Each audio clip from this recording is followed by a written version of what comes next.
Hi, my name is Susan Weimer, and I'm here today with a card that was on the WPlus9 blog. Last week I was blessed to be able to guest there for them. I've loved their stamps, and I love Dawn very much. She's so talented, and all of her cards, all of her stamps, everything is just so perfectly beautiful. So today we're going to use a chalkboard technique using the Lattice frame, Onward and Upward, and I'm going to use that top sentiment there. The Modern Roses because they haven't had a chance yet to use it, and the die cuts, some charcoal paper, but I switched to black. This is a very old thing of chalk, but you can also use the soft pastels, not the oil ones, but the soft ones, and I'm just going to use that. You can also use regular chalk. I just couldn't find mine. I have Ranger Antiquities Frosted Crystal embossing powder, an eraser, and my Misty. So let's get started. So I have die cut a piece of black cardstock, and WPlus9 has really wonderful weight of black cardstock that I used to make this. And before I decided on using the trellis, I double checked and made sure that the sentiment fit in there. So I'm going to put the sentiment onto my door of my Misty and excuse the glare. And then I'm just going to ink it and stamp it a couple of times with Versamark. Now, I do this all the time. I forgot to use my embossing buddy. If you are doing this technique, use your embossing buddy. I had a mess to clean up, which I didn't put on camera. Not a mess, but you know, some stray pieces. And what happens in this is that the chalk is going to stick to the embossing powder. So if there's a stray piece of embossing powder that's embossed onto your paper, it will pick up the chalk. So make sure that you use your embossing buddy. Do as I say, not as I do, because yeah, I don't know why. So I've now moved it out to another place on my desk so I can't possibly forget it. So I'm going to get up my heat gun, heat it up, and this dries clear and with a little bit of texture to it when you can see it better when you do it yourself. I don't know if this technique works with clear embossing powder or not. I've never tried it. But if you want to give it a try, I would love it if you did, and then just drop me a note.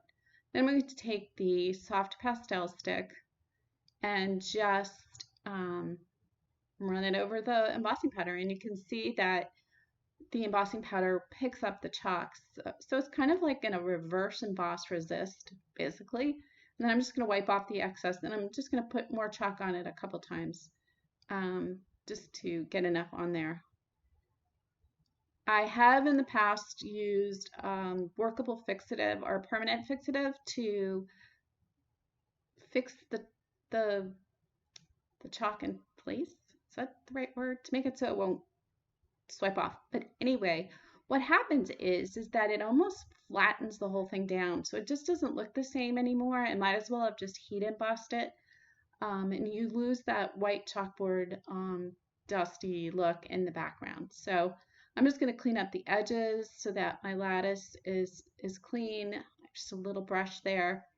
But if you would prefer to put fixative on it, by all means. I've never tried the Distress Micro Glaze, but you could also give that a shot.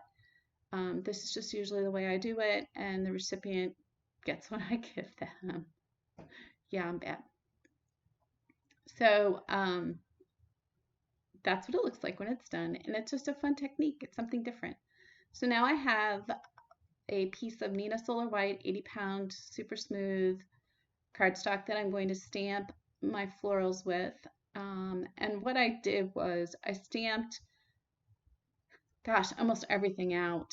To save time, I could have used a larger sheet of Neenah, but I didn't. So I'm using Memento Tuxedo Black ink because that works really well with Copic, and it just happens to be my favorite ink to work with Copics.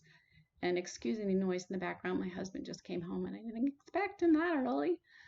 So, I'm just going to stamp these out. I'm going to stamp out a bunch of them. This will leave me with the flowers that I need for this card, as well as some leftovers, which I like to have around. I just have a dish that I put leftover florals in so that I can whip together a card at the last minute if I need to. Now, right now I don't need to because I haven't mailed anything out. So I've been taking some classes from lots of different people, and one in particular is Amy Schulke with Vanilla Arts.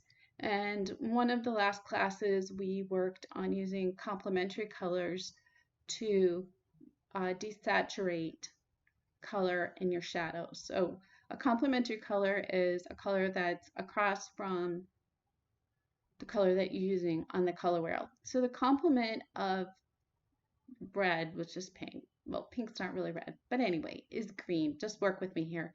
So I used a G00 down where there are shadows or creases in the flower. And Dawn's really drawn some great lines here to tell you where they belong.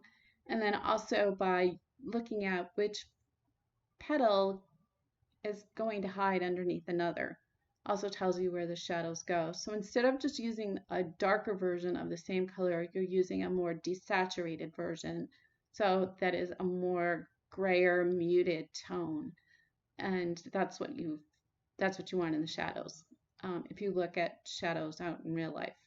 But anyway, so that was my florals. The florals were, I'm sorry, G00, R11, R13, and R14. So now the leaves are going to be green. So I'm going to use red to drop in the shadows, and I'm mapping out my shadows.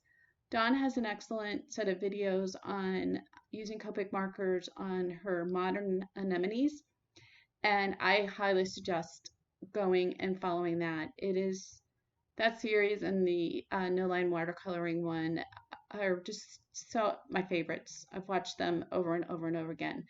And I do try to put a little bit of yellow into each of my leaves. And if I were to guess here, I'm using R00, G20, YG01, G24 maybe, YG13, YG11, and YG17. And I'm not being super I'm not super saturating the paper. So now I'm taking a brownish green pencil and dropping in some more muted colors into those shaded regions, excuse me, of the large rose. I end up not using the large rose in my final design, but that's the one I colored for the video, so that's what we're doing here. And then I'm going to do my final detail work with a Prismacolor. What color is this? Indigo blue. How do I, and so this is what Kathy Rokosin uses for her nooks and crannies, and that's what I'm doing here. And that just helps to make the flower pop a little bit more. I am going to try at some point to do some no line Copic coloring with these, but since this was going on the WPlus9 channel first, there was no way I was doing a no line watercoloring there because Dawn is such an expert. But this would be a really good floral to choose. Now, yes, I just used Copic over some colored pencil. I've never had a problem with that, but there are warnings out there not to do that, so don't do it. But anyway, I've done it, never had a problem, and I always keep spare nibs on hand because you just never know when you're going to need one. So that's the flower. And so I've put it together, and I'm going to use some Tsukineko Connect glue to glue down the leaves, and the smallest, it's the bloom actually. And I'm going to use 3M foam tape to pop up it's the medium-sized blossom. So you get a lot of bang for your buck with this set because it has so many possibilities in terms of size. And you can even, I've done this before, cut down a floral to make it smaller so it fits better on your card or make a different kind of bouquet with it. There are also a lot of different leaf combinations in this as well. So it's the other reason why I really like this set and why I chose to use it. I did put another piece of black cardstock back behind the trellis so that when I mounted it on my card, I would not have any white showing through because I just use plain white for my card bases. I try to save my colored cardstocks for the fronts of the cards. Besides, how do you write a, well, I could use my white gel pen, but my handwriting's horrible. I can't imagine writing in a white gel pen inside of a card. That would just look horrible. No one would know what I was writing. So anyway, I'm just going to add some more foam tape to this, and it's a great card to make. It's easy. I think the sentiments in Onward and Upward are so appropriate for so many different times in our lives. And the reason I picked the flowers is that that's also makes it really very cheerful. So I'm going to take my very dirty scissors. I apologize. I didn't realize how dirty they were until I watched the video. So sorry. And I'm going to trim the edges off, the overhangs off. Now, if I was giving the card as a gift, I may have made a bigger envelope and left the roses intact. So there's the card, and I had a lot of fun making it. I hope you give it a try. Please leave your questions and comments down below. I've linked the products that I've used in the description box below, as well as a link to my blog. I would love it if you give this video a thumbs up, and if you subscribe to my channel, that would be wonderful, so I can bring some more content from the wonderful companies whose products I like to use. Thank you so much for being here today with me. Bye-bye.